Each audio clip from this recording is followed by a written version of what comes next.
एक रोज जंगल में नाग और नागिन आपस में बात कर रहे थे। मैं बहुत खुश हूँ नगीना, अपनी इन 2 बेटियों को पाकर। अब मैं अपनी बेटियों को बहुत प्यार करूंगा, लेकिन तुम देखना, तुम्हारे पेट में जो बच्चा पल रहा है ना, इस बार वो एक बेटा ही होगा, क्योंकि हमारी इन नाग कन्याओं को भाई भी तो चाहिए ना। हाँ जरूर, मैं अपनी दोनों बेटियों को भाई दूंगी। जब वो दोनों बातें कर रहे थे तभी उस जंगल में एक शिकारी शिकार के लिए आया हुआ था। उसे दूर एक हिरन दिखा। शिकारी ने जैसे ही वो तीर चलाया तो हिरन तो वहाँ से बच निकला, लेकिन वो तीर जाकर नागराज को लग गया। क्या हुआ तुम्हें? नागराज दोनों बेटियों को नगीना को देकर खुद जमीन पर गिर पड़ता है। अब मेरा जाने का समय आ गया है नगीना, मुझे माफ करना। मैं अपनी बेटियों को बाप का प्यार नहीं दे पाऊंगा, तुम इन्हें उस भैरव से बचाना। ये कहते ही उसने दम तोड़ दिया। शिकारी वहाँ भागता हुआ आया। ये मुझसे क्या गुनाह हो गया? मैंने तो तीर हिरन को मारने के लिए चलाया था, लेकिन ये तीर तो इच्छाधारी नाग को लग गया। ये तूने क्या किया मूर्ख? अब तुझे इसकी सजा भुगतनी पड़ेगी। आज से तू पत्थर की मूर्ति बनकर यहाँ खड़ा रहेगा। इतना कहते ही वो पत्थर का बन गया।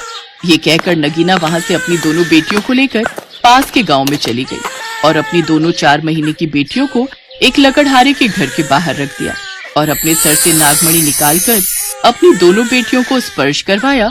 मुझे माफ करना मेरी बच्चियों, अब तुम्हारे 5 साल के होने तक तुम्हें यहाँ रहना होगा। ये कहकर नगीना वहाँ से चली गई। उनके रोने की आवाज सुनकर अंदर खाना बना रही लकड़हारे की पत्नी उर्मिला बाहर आती है। हे राम, ये मैं क्या देख रही हूँ? सुनिए अजी, बाहर आइए, देखिए तो कितनी सुंदर बच्चियाँ हैं। तभी उसका पति वो लकड़हारा जगत बाहर आता है। ये किसकी बच्चियाँ हैं और यहाँ कैसे आई? कैसे आई मतलब? तुम्हें देखकर पता नहीं चल रहा? कोई जानबूझकर इन्हें हमारे आंगन में छोड़कर गया है, शायद लड़कियां हैं इसलिए। हे भगवान, ये क्या हो गया है मनुष्य जाति की सोच को? अब ये हमारे आंगन में आई हैं तो ये हमारी बेटियां हुई। आज से हम इन्हें अपनी बेटियों की तरह पालेंगे। शायद इसीलिए भगवान ने मुझे एक बेटा देने के बाद दूसरी बार माँ के सुख से वंचित रखा, ताकि मैं इनकी माँ बन सकूं। अब से ये मेरे बेटे की बहनें और वो इनका भाई। लेकिन क्या ये सही रहेगा उर्मिला? तो क्या इन बच्चियों को यूं अकेला छोड़ना भी सही होगा? ऐसे तो सुबह तक कोई जानवर इनको अपना शिकार बना लेगा। ठीक है, फिर आज से इनका नाम शेषा और शिवन्या होगा। अब से ये हमारी बेटियां हैं। इसके बाद वो दोनों बहनें लकड़हारे के परिवार में बड़ी होने लगी। दोनों बहनें अपने भाई मोनू के साथ खूब खेलती। ऐसे ही देखते देखते 5 साल बीत गए। जिस दिन उनके 5 साल पूरे हुए, उस दिन से उन दोनों की तबीयत खराब रहने लगती है। माँ, आज मेरी तबीयत कुछ ठीक नहीं है, इसलिए मैं आज आप लोगों के साथ जंगल में लकड़ियाँ लेने नहीं जा पाऊंगी। हाँ माँ, मेरा भी मन कुछ खराब सा हो रहा है, इसलिए मैं भी नहीं आ पाऊंगी। अच्छा ठीक है, फिर हम तीनों ही चले जाते हैं, लेकिन तुम दोनों अपना ख्याल रखना। दलिया बनाकर रख दिया है, भूख लगेगी तो खा लेना। और हाँ, दोनों घर से बाहर बिल्कुल मत जाना, समझी? ठीक है माँ। इसके बाद जगत, उर्मिला और मोनू जंगल में लकड़ियाँ लेने चले गए, लेकिन घर पर रह रही शेषा और शिवन्या के शरीर में कुछ परिवर्तन होने लगता है। उन दोनों के पैर सांप की पूंछ में बदल जाते हैं। ये मेरे साथ क्या हो रहा है? मुझे भी कुछ समझ नहीं आ रहा। शेषा, मेरे पैर कहाँ गए और ये पूंछ कैसे आई? वो दोनों बहुत घबरा रही थी। कुछ देर बाद जगत और उर्मिला वापस लौटे तो ये नजारा देख हैरान रह गए। ये क्या हो गया तुम दोनों को? अचानक ये सब क्या है? ये तुम्हें समझ नहीं आ रहा क्या? इतने दिनों से हम जिन्हें अपनी बेटी समझकर पाल रहे थे, वो असल में नाग कन्याएं हैं। इसने अपना सच छिपाकर हमें धोखा दिया है। नहीं पिताजी, हमें समझ नहीं आ रहा ये आखिर हुआ कैसे। हाँ माँ, हमारा यकीन करो, हमें इससे पहले कुछ नहीं पता। हमें तो खुद समझ नहीं आ रहा कि ये कैसे हुआ। लेकिन लकड़हारे ने किसी की नहीं सुनी। वो सीधा एक तांत्रिक के पास गया और उसे सारी बात बताई। ये तो बड़ी गंभीर समस्या है। अब मुझे जल्द से जल्द तुम्हारे घर चलना होगा, नहीं तो वो तुम्हारे परिवार को नुकसान पहुंचा सकती है। नहीं, फिर आप जल्दी चलिए बाबा। वो लकड़हारा उस तांत्रिक को लेकर अपने घर आ जाता है। अच्छा, तो ये हैं वो दोनों। इतना कहते ही तांत्रिक ने अपने झोले से बीन निकाली और जोर जोर से बजाने लगा। नहीं, बंद करो इसे, इससे मुझे बहुत कष्ट हो रहा है। पिताजी, इन्हें बोलिए ना इसे बजाना बंद करे, हमें बहुत तकलीफ हो रही है। मैं तुम दोनों का पिता नहीं हूँ, तुम दोनों नाग कन्या हो। बाबा, ये दोनों मेरे परिवार को नुकसान पहुँचाए, उससे पहले आप इन दोनों को अपने साथ ले जाइए। उस तांत्रिक ने उन दोनों को रस्सी से बांध दिया।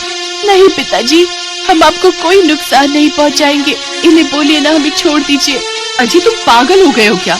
उसे हमने कितने सालों से पाला पोसा है, वो हमारी बेटी है। उन दोनों को तकलीफ हो रही है। इस तांत्रिक को बोलिए ना इन दोनों की रस्सी खोल दे। चुप कर, तू इनके प्यार में अंधी हो गई है। बाबा, आप अपना काम कीजिए। तांत्रिक दोनों को रस्सी से बांधकर अपने साथ ले गया। फिर उसी रात जब सब सो रहे थे तो वो इच्छाधारी नागिन वहां प्रकट हुई और उसने नागिन का रूप धारण कर लिया और खिड़की के रास्ते वो उनके घर में प्रवेश कर गई और अपनी दोनों बेटियों को ढूंढने लगी। ये क्या, मेरी बेटियां कहाँ गई? इस सांप की गंध से तो पता चलता है कि वो यहीं थी, लेकिन वो मुझे दिख क्यों नहीं रही? तभी अचानक जगत की आंख खुल जाती है और अपने घर में सांप देखकर वो घबरा जाता है। वो जल्दी से अपनी कुल्हाड़ी उठाकर लाता है और नागिन पर वार करने ही वाला होता है कि वो नागिन इच्छाधारी नागिन के रूप में आ जाती है। रुक जाओ लकड़हारा, मैं यहाँ तुम्हें या तुम्हारे परिवार को नुकसान पहुंचाने नहीं आई, बल्कि मैं तो अपनी दोनों बेटियों को यहाँ से ले जाने आई हूँ। बताओ वो दोनों कहाँ हैं? उस नागिन की बात सुनकर उर्मिला दोनों हाथ जोड़कर उससे कहती है, इन्हें माफ कर दो इच्छाधारी नागिन, मेरे पति ने आज ही उन दोनों को भैरव तांत्रिक के हाथों सौंप दिया है। वो दोनों अब यहाँ नहीं है, मेरी बच्चियां उस तांत्रिक के पास है। ये तुमने क्या किया? वो दोनों यहाँ सुरक्षित हैं, इसलिए मैं उन दोनों को तुम्हारे यहाँ छोड़कर गई थी, क्योंकि भैरव तो कब से उन्हें मुझसे छीनना चाहता था। वो कोई तपस्या कर रहा है जिसके लिए उसे 2 नाग कन्याओं की बलि देनी है। मुझे जल्दी से मेरी बेटियों के पास ले चलो, इससे पहले कि वो उन्हें कोई नुकसान पहुंचाए। आज नाग पंचमी है, वो जरूर उनके साथ कुछ बुरा करेगा। वो तांत्रिक इस हद तक गिर सकता है, मैंने सोचा भी नहीं था। चलो, मैं अभी तुम्हें उसके पास ले चलता हूँ। जगत और उर्मिला नागिन के साथ उस जगह पहुंच जाते हैं जहां जाकर वो देखते हैं कि भैरव तांत्रिक ने उन दोनों को पेड़ से बांध रखा है और अपनी तंत्र विद्या और बीन बजाते हुए यज्ञ कर रहा है।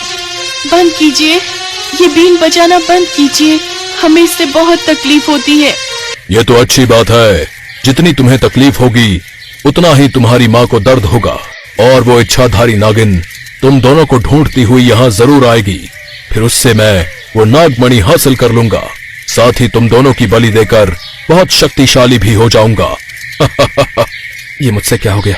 मेरी वजह से इन दोनों को कितनी तकलीफ झेलनी पड़ रही है। बाबा, आप इन दोनों को छोड़ दो, मैं इन्हें तकलीफ में नहीं देख सकता। ये दोनों किसी का नुकसान नहीं करेंगी। चुप कर मूर्ख, और भाग यहाँ से। मेरी साधना में बाधा मत डाल, निकल जा यहाँ से। तभी अचानक सारा आसमान काले बादल से ढक गया, जोरों की बारिश होने लगी।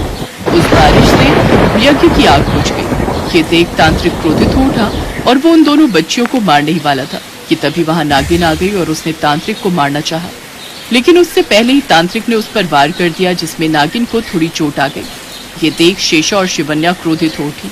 फिर कहीं से एक नाग आया और उसने उन दोनों की रस्सी खोल दी, जिसके बाद उन तीनों ने मिलकर तांत्रिक को डस लिया। वो नाग कोई और नहीं बल्कि उन दोनों का भाई था, जिसे नागिन ने जन्म दिया था। तांत्रिक भैरव के मुंह से सफेद झाग निकलने लगा और उसकी मौत हो गई। नागिन अपनी दोनों बेटियों और बेटे के साथ जंगल वापस लौट गई, जहाँ वो सब अब खुशी खुशी रहने लगे।